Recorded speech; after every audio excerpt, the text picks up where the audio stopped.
Should we send them our press release? Both press release. Card to the side of that. Most of you, I'm John McCallum, MP for this riding, Markham Unionville, and finance critic. And I'm joined today by Mark Holland on my left, who's the Member of Parliament for Ajax Pickering, and he's the public safety and national security critic for the Liberal Party. So the topic of today is mainly in Mark's domain. And on my right is Francis Ewan, who's the president of the Chinese Canadian Liberal Association. So we'll start with some comments from Mark on the topic at hand, and then I'll make a few comments in Francis, and then we'll have questions. Okay? Mark. Thanks, John. Well, more than a month ago, we know that Director Fadden appeared before the Public Safety Committee and really left us with more questions than answers. One of the things that he committed to do at that meeting was to give a report to the government that would detail specifically what the allegations were that he had made when he appeared on national television. We now know, I've just recently learned, that Mr. Harper is in receipt of that report. And what the Canadian public is owed is, at least in a general sense, what are the allegations? Mr. Fadden alleged that there were individuals who were under the influence of foreign governments. What constitutes influence? What exactly, how prevalent is this said to be? Exactly how far is he alleging this goes? And it's imperative. I just came back from the Lower Mainland and had an opportunity in BC to talk with so many people within the Chinese community who are finding that this cloud of suspicion is growing and growing like an amorphous cloud, where people are starting to worry about doing business with other people, to have conversations and meetings, when in fact the strength of our country, the strength of Canada, is the bonds we build with other countries and the business we do with other countries. And all they're asking is for the air to be cleared on this. If there are specific allegations, to make them. If there are specific individuals for which they're concerned, allow these individuals to be confronted with the information, allow them to answer, and then give an opportunity to either say that it has no basis and let it go, or alternatively, if there is something untoward going on, then everybody has the right to know it specifically. But to allow this to just hang out there as a general allegation, as the Prime Minister has, is completely unacceptable. And unfortunately, this is a habit this Prime Minister has of trying to divide Canadians, about leaving things hanging out there as, for political purposes and aspersions to be cast for political gain. This is not something we play with. This is not a game. People's lives are being affected by this, and people deserve answers, and that's what we're calling for. So today we're saying Mr. Harper needs to apologize to the Chinese community for the harm that he's done. He needs to clear the air immediately as to the nature of the allegations that are being made, and allow people to move forward in a constructive way so that this cloud is finally dissipated. Well, thank you, Mark. Let me just add that I think this is a really serious issue that goes to the heart of Canada as a multicultural society. When I go to citizenship ceremonies swearing in new Canadians, I always say the same thing. I say, well, I might have been a Canadian for more than 100 years. You've been a Canadian 10 minutes. They've just been sworn in. But you're just as Canadian as I am. And so when these vague accusations are made that sets up a dark black cloud over a whole community, you're essentially saying that some people are more Canadian than other people. And that if somebody from the Chinese community, a Chinese Canadian or an Indian Canadian or any kind of Canadian who's not born here is under suspicion for possibly being under the influence of the government of their former country, then that is unacceptable. Because then you have politicians like Mark and me who are Caucasian and born in Canada. We're okay. Politicians born elsewhere are under a cloud. And those people are just as Canadian as we are and have every right to be regarded as just as sound, just as reliable, just as pro-Canadian, just as patriotic as the two of us. So I think this is a really important cloud hanging over a whole community, and that is why we are calling very strongly for Stephen Harper to take charge. Vic Tays has not lived up to his responsibilities. The only boss at a higher level is Stephen Harper. So it's time for Stephen Harper to come forward to explain the facts, to apologize to the Chinese Canadian community for unnecessarily causing a big fat black cloud to be hanging over them. Francis?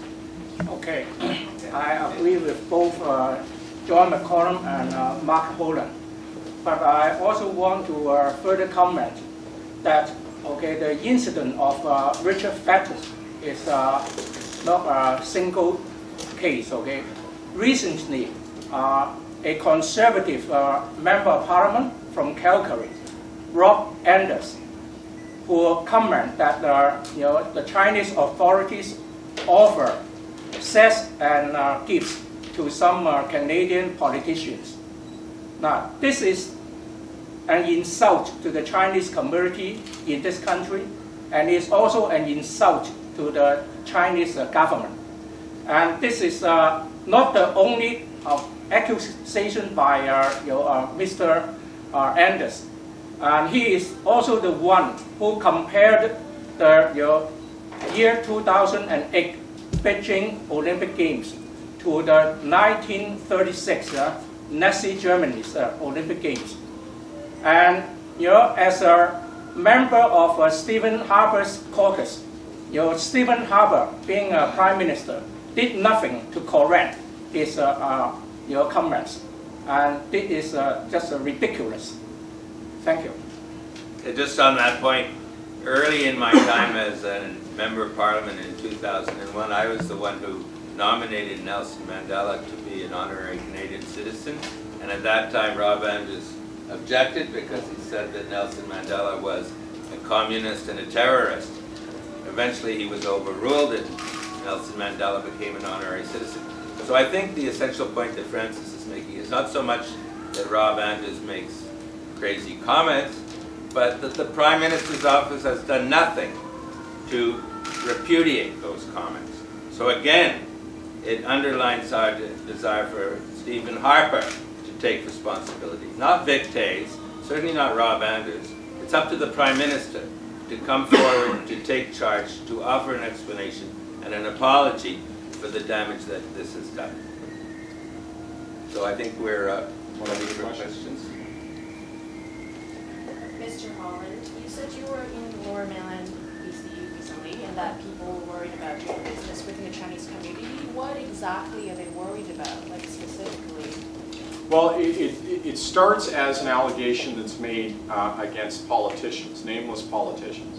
And then there is all of the different questions that go on about, well, which politician, is it this one, is it that one? And then people start saying, well, what constitutes influence? And is it okay, and I actually had people asking me, is it okay that I'm talking to businesses from China? Is it okay that I'm meeting with people who are government officials from China? Is that influence? And how am I as a citizen being viewed? And the problem with this being left to hang out there now for 6 weeks or longer is that that chain of questioning, that chain of suspicion starts growing and growing, and suddenly everybody starts becoming under suspicion because there's no form given to it. People don't even know what the allegation is, and so there's a feeling that the whole community is in some ways under suspicion, and that's what's so egregious about this. And so when I talk to people in BC, particularly because Mr. Fadden's comments were very directed there. There's really a feeling that they've been centered out, and there's a feeling that of real disquiet, almost an attack against their citizenship, And I think that this is a very dangerous road to walk, and we see Stephen Harper do this with Michael Ignatieff, where it's not. And this doesn't bother Michael. He's a strong man. He can take the criticism they throw at him. But the notion that Michael spent a number of years outside of Canada making a contribution Harper would say, well, that makes him less Canadian. And so there starts to be this notion of degrees of citizenship. You know, if you weren't born here, you're not fully a Canadian. If you went and worked outside of the country for a while, you're not fully a Canadian. This is nonsense. You know, we're a country of immigrants. And when people start getting treated this way, I think it's an affront to what this country stands for. And I think it greatly upsets all Canadians, but rightfully so. In the Lower Mainland, I heard that even more. And one other point about that. Parliament is not sufficiently representative of Canada. We have not enough Chinese members of Parliament, not enough members of Parliament from other communities. Now, what do you think this incident is going to do to young Chinese people, for example, who are thinking of going into politics? It could cast a pall or a negative influence, because if they think they're going to be suspected of being an agent of China just because they're Chinese, I don't think this is encouraging them to enter the field. And I think we as a country want to have our parliament more representative of the people and not less. Is there a reason why Minister Michael Chen isn't here today to address some of the comments? Well, this is a federal issue, and Minister Michael Chen, I've discussed this matter with him, but he's not here because we are talking about Stephen Harper. It's a federal matter, and he's provincial. But I do know, of course, that Dalton McGuinty and the minister have both come out and said that this needs to be cleared, that the Canadians have a right to know what is being alleged, and that leaving this as some kind of amorphous statement just to hang out there is unacceptable. Do you have any strategy, or are you going to take practical actions to pressure the government if they don't want to release the so-called truth? So what kind of action are you going to take? Well, we've been trying to have hearings in Ottawa. In fact, I was just in Ottawa 2 days ago where they shut down hearings. We asked for hearings on two separate matters. One is on the GA-G20 security nightmare, and two is on the matter relating to Mr. Fadden. We were successful in having one meeting where we got Mr. Fadden, but as I said, in my opinion, that left far more questions than we got answers. So we feel the Public Safety Committee should reconvene immediately. The Conservatives are blocking that, but they're not going to be able to block it forever.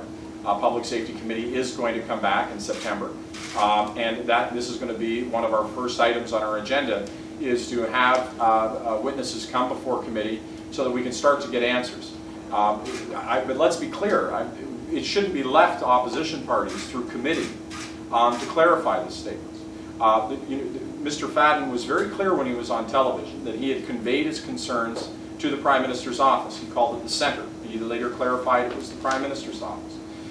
And so there's an obligation, clearly, when the Prime Minister was aware of this.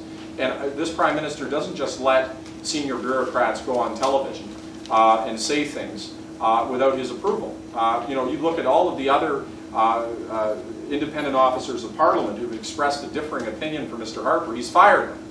And yet Mr. Fadden goes on television and makes these allegations, and the Prime Minister stands behind him. So why does the Prime Minister fire anybody who criticizes him?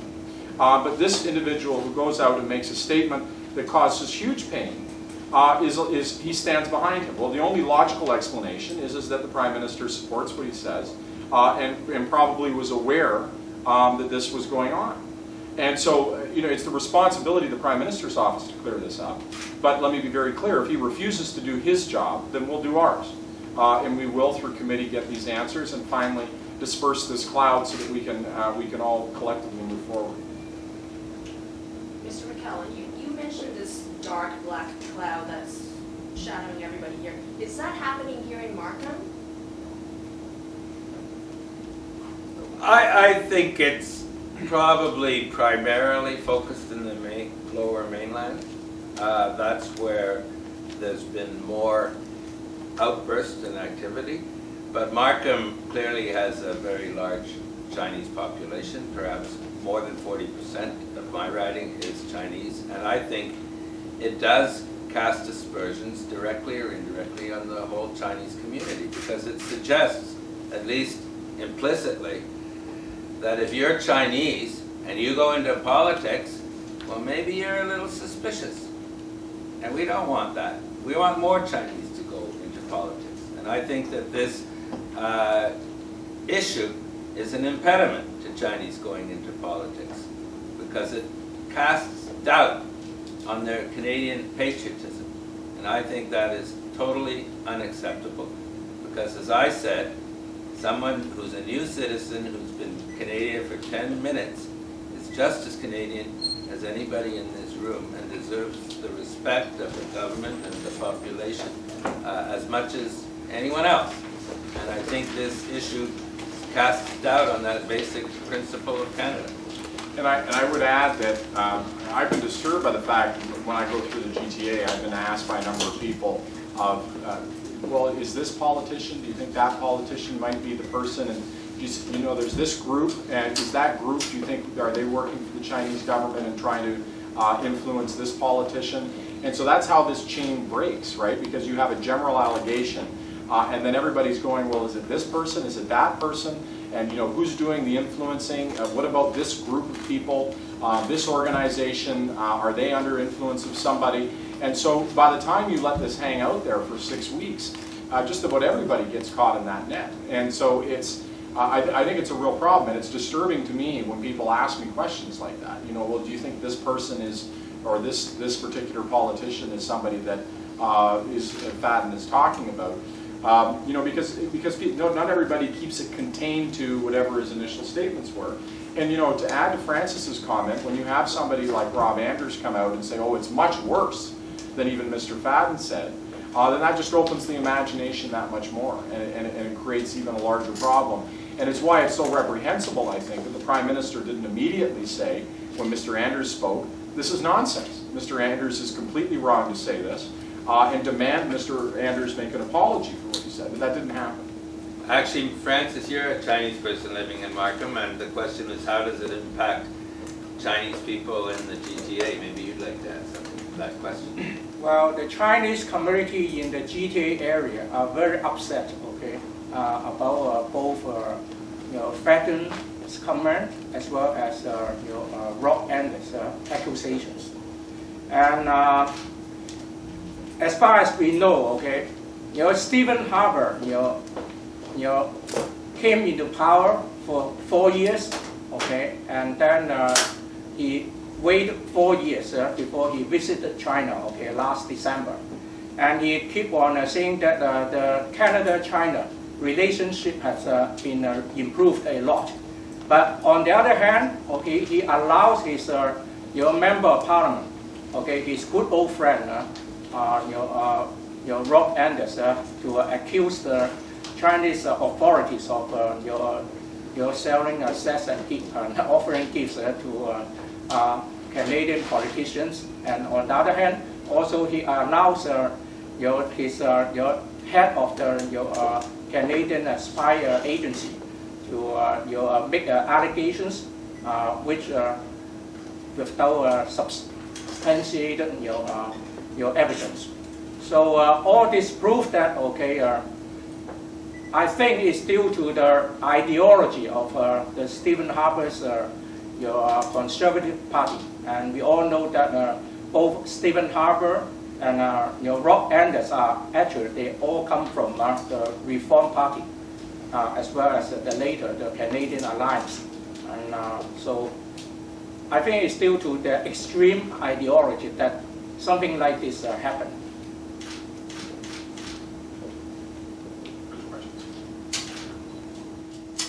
Well, Mr. Ignatieff was very clear.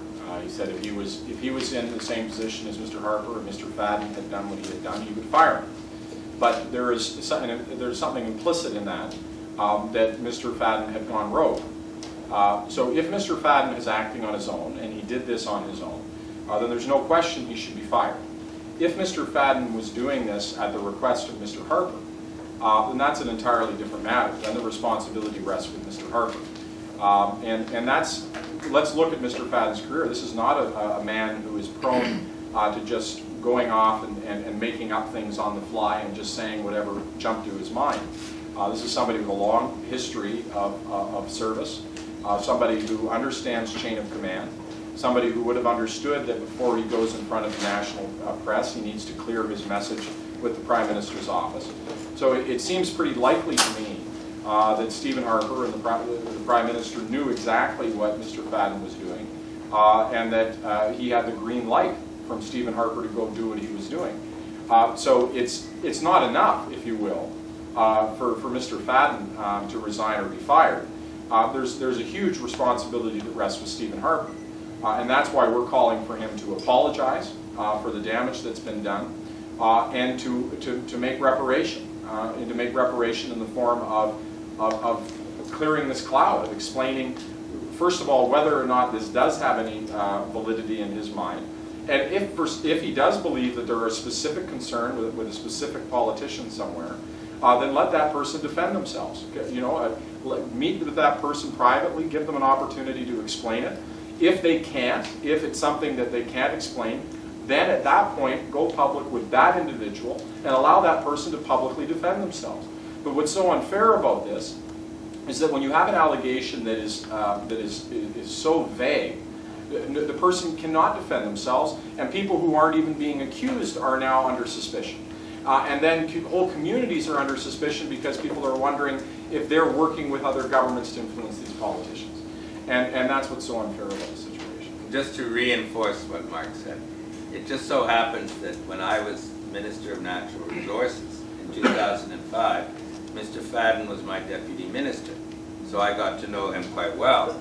And my impression of him is he's a very able, intelligent, cautious public servant. He knows the rules of the game. So we don't know for sure if Mr. Fadden was operating on his own or if he was operating with under instructions or with the agreement of Mr. Harper. But what I can say, having known him and worked with him, is it would not be in his character to go onto CBC television and say really controversial things unless he'd been told to do so or unless it had been cleared by the Prime Minister's office. Do Chinese government, Chinese embassy, or Chinese consulate respond to this kind of business publicly, or do they talk to your party about this kind of business? I can speak for myself as the critic. I've had no contact from the Chinese government on this issue, and I think that, you know, really the most appropriate thing is for us to try to get answers here domestically. I think the Chinese government has been very understanding at this point of not demanding anything of us, particularly given the fact that they're very serious allegations that were leveled against them. But I think there's the problem even for the Chinese government is they don't know what they're being accused of. So it's very hard for them to respond to it formally or informally. But to this point, I've had no communication with the Chinese government. And I was at the meeting with President Hu Jintao and Michael Ignatieff, and that was the day that the time when these allegations were being made. And I can tell you, the President has said nothing on the issue. Thank you, Francis. Thank you, Francis. Very good.